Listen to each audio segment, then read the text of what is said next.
చిన్న మాట వింటారా? అరే అటు సైడ్ వెళ్ళకు, ఇటు సైడ్ వెళ్ళకు, లెఫ్ట్ తీసుకో, రైట్ తీసుకో, స్లోగా వెళ్ళు, ఫాస్ట్గా వెళ్ళు, అరే రే వాళ్ళని గుద్దేస్తావు. ఇలా కనుక డ్రైవింగ్ చేసే వాళ్ళని పక్కన కూర్చొని ఇబ్బంది పెట్టావు అంటే వాడు వెళ్ళి ఎవరికి గుద్దేస్తాడో తెలియదు. ఎందుకు నీ కన్ఫ్యూజన్ని పక్కన వాళ్ళపైన మిస్టేక్లా క్రియేట్ చేసి చూపిస్తున్నావు? నీకు అర్థమవుతుందా నేను ఎందుకు చెప్తున్నాను? నీ రిలేషన్షిప్లో ప్రాబ్లం ఉంటే నువ్వే చూసుకో. అది పక్కనోడు వరకు తీసుకొని వెళ్ళావు అని అంటే ఒకటి చెప్పనా, డెస్టినేషన్ వెళ్ళడానికి నీకు రూట్ తెలిసిన తర్వాత మ్యాప్ ఎందుకు పెట్టుకుంటున్నావు? ఆ మ్యాప్ వేరే రూట్ చూపిస్తుంది. సో నీకున్న కన్ఫ్యూజన్లో నువ్వు ఇంకో కన్ఫ్యూజన్ని వెతుక్కోవాల్సి వస్తుంది.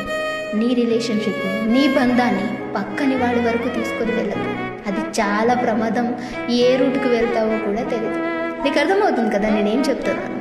మీ మాట నా నోట అనే యూట్యూబ్ ఛానల్ పెట్టాలా వద్దా అనేది మీరు ఇంకా కామెంట్ చేయలేదు.